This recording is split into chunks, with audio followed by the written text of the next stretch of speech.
ശബരിമലയിലെ സ്വർണ്ണക്കൊള്ളക്കേസുമായി ബന്ധപ്പെട്ട് ഉയർന്നുവന്ന ഗുരുതരമായ ആരോപണങ്ങളും തുടർന്നുണ്ടായ രാഷ്ട്രീയ കോലാഹലങ്ങളും CPM-നെ ഏറ്റവും വലിയ പ്രതിസന്ധികളിലേക്കാണ് തള്ളിവിട്ടത്.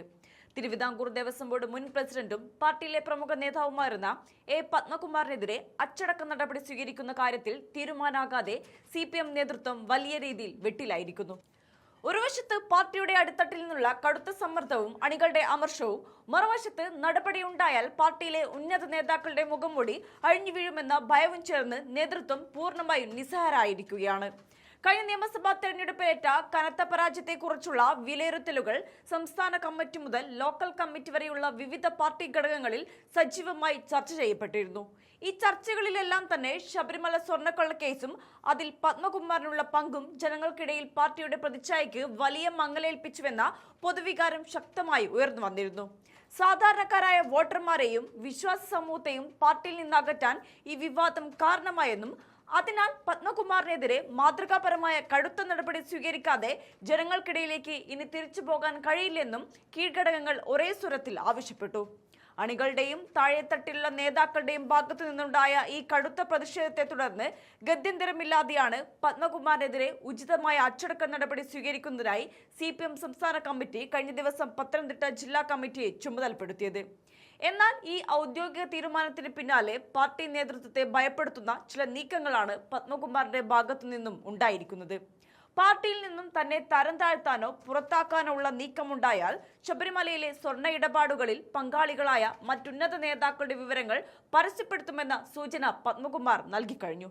ഈ കൊള്ളയിൽ മുൻ മന്ത്രിമാരടക്കമുള്ള അതിശക്തരായ പല നേതാക്കൾക്കും നേരിട്ട് പങ്കുണ്ടെന്നാണ് പുറത്തുവരുന്ന വിവരങ്ങൾ വ്യക്തമാക്കുന്നത്. പത്മകുമാറിനെതിരെ ഒരു ചെറിയ നടപടി ഉണ്ടായാൽ പോലും സ്വയം രക്ഷയ്ക്കായി അദ്ദേഹം ഈ വിവരങ്ങളെല്ലാം ജനങ്ങൾക്ക് മുന്നിൽ വിളിച്ചു പറയാൻ തയ്യാറെടുക്കുകയാണ്. ഇത്തരമൊരു വെളിപ്പെടുത്തൽ ഉണ്ടായാൽ അത് പാർട്ടിയുടെ സംസ്ഥാന നേതൃത്വത്തെ പിടിച്ചുലയ്ക്കുമെന്നും CPM ഭയപ്പെടുന്നുണ്ട്. ഈ പ്രതിസന്ധി കൂടുതൽ സങ്കീർണമാക്കിക്കൊണ്ട് പത്മകുമാറിന്റെ ആത്മകഥ ഉടൻ തന്നെ പ്രസിദ്ധീകരിക്കാൻ പോകുന്നെന്ന വാർത്തകളും ഇപ്പോൾ പുറത്തു വന്നിട്ടുണ്ട്. ദേവസ്വം ബോർഡ് പ്രസിഡന്റായിരുന്ന കാലത്തെ അനുഭവങ്ങളും ശബരിമലയുമായി ബന്ധപ്പെട്ട് നടന്ന പല രഹസ്യ ഇടപാടുകളും ഈ പുസ്തകത്തിലൂടെ വെളിച്ചത്തു കൊണ്ടുവരുമെന്നാണ് കരുതപ്പെടുന്നത്.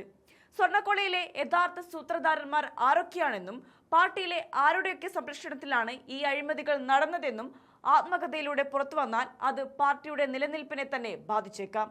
ഈ പുസ്തക പ്രസാധന വാർത്ത കൂടി വന്നതോടെ പത്മകുമാറിനെതിരെ എന്ത് നടപടിയെടുക്കണമെന്നറിയാതെ CPM നേതൃത്വം പൂർണ്ണമായും വെട്ടിലായിരിക്കുകയാണ്.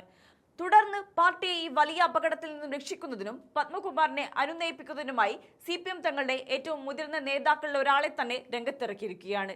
CPM കേന്ദ്ര കമ്മിറ്റി അംഗവും പത്തനംതിട്ട ജില്ലയുടെ ചുമതലയുമുള്ളതുമായ ഡോക്ടർ തോമസ് ഐസക്കിനെയാണ് അനുനയ ചർച്ചകൾക്കായി പാർട്ടി നേതൃത്വം നിയോഗിച്ചിരിക്കുന്നത്. പത്മകുമാറുമായി ദീർഘകാലത്തെ വ്യക്തിബന്ധമുള്ള തോമസ് ഐസക് വഴി അദ്ദേഹത്തെ ശാന്തനാക്കാനും പാർട്ടിക്കെതിരെയുള്ള പരസ്യ പ്രതികരണങ്ങളിൽ നിന്നും ആത്മകഥയിലെ വിവാദ പരാമർശങ്ങളിൽ നിന്നും അദ്ദേഹത്തെ പിന്തിരിപ്പിക്കാനുമാണ് നേതൃത്വത്തിന്റെ ശ്രമം. എങ്കിലും ഈ അനുനയ നീക്കങ്ങൾ പാർട്ടിക്കുള്ളിൽ മറ്റൊരു വലിയ പൊട്ടിത്തെറിക്ക് കാരണമായേക്കാം.